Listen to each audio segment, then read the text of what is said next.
burung walet. Sarangnya kan dari kumpulan tetesan air liur walet. Sarangnya itu kita jual. Apakah air liur walet itu halal?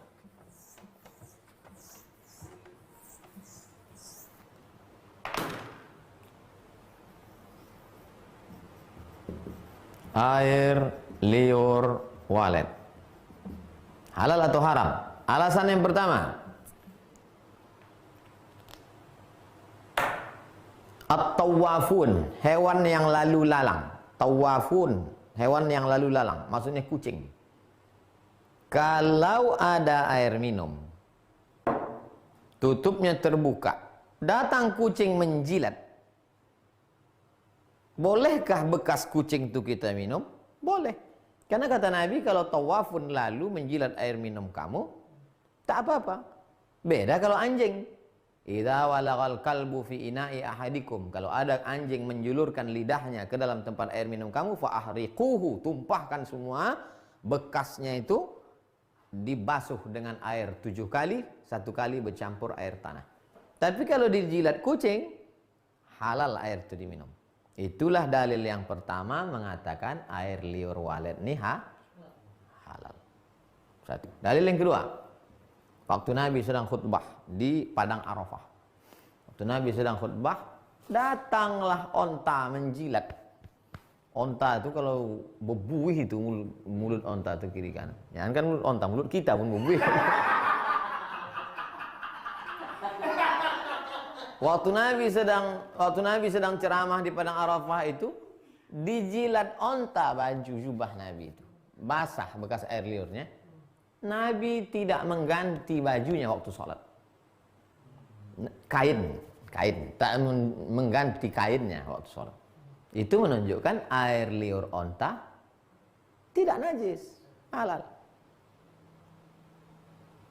Ini dalil air liur walet itu halal. Dipakai kias. Itulah dalil orang yang menjual air liur walet.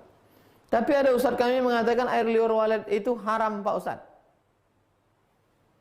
Yang mengatakan air liur walet haram itu bukan najis. Ada najis, ada mutanajis.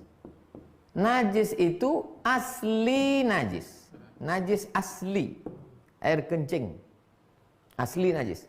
Ada mutanajis. Mutanajis itu artinya apa? Menjadi najis. Dia sebetulnya tidak najis, tapi menjadi najis. Yang sebelumnya tidak najis, menjadi najis. Contohnya, air bak. Bak itu tak sampai 2 kulah, bak kecil. Jatuh tikus dari atas.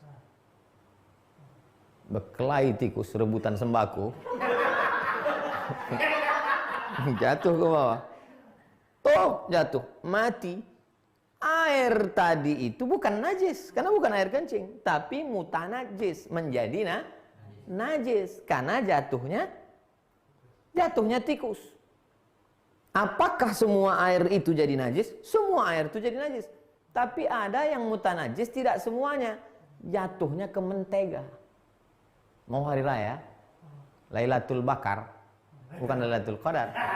Lailatul Bakar, membakar kue orang kampung, kue bangkit namanya. Mentega dalam ember, jatuh tikus dari atas. Apakah satu mentega, satu ember itu jadi najis, atau hanya tempat yang jatuhnya sekeliling aja? Keliling, maka dikeluarkan pakai sendok. Ambil sendok, hanya yang keliling itu aja. Keliling tikus itu aja. Adapun yang lain itu tidak. Kenapa? Karena dia bukan cair, tapi padat. Itu namanya mutanajis.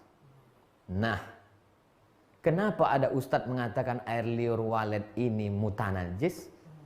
Karena walet bercampur air liurnya dengan tai. Tai walet itu najis. Bercampur air liurnya, maka berubah yang halal menjadi mutanajis. Yang mengatakan tidak mutanajis, kata dia tak bercampur Pak Ustadz. Saya tengok sendiri, ini sarang walet itu di dinding. Terbang dia, buatnya sarang. Dah, dia taiknya di sana, bukan bersatu taiknya di situ. Paling bercampur sama bulunya. Nampak saya, taiknya hitam, buktinya sarangnya putih. Situ letak ikhtilaf yang mengatakan sarang walet itu mutanajis dengan sarang walet yang halal. Saya hanya menjelaskan titik perbedaannya. Untuk meyakinkan sarang walet itu apakah menjadi najis atau tidak, pasanglah CCTV. Tengok, betul tak walet itu tak buang air di situ. Dah jelas.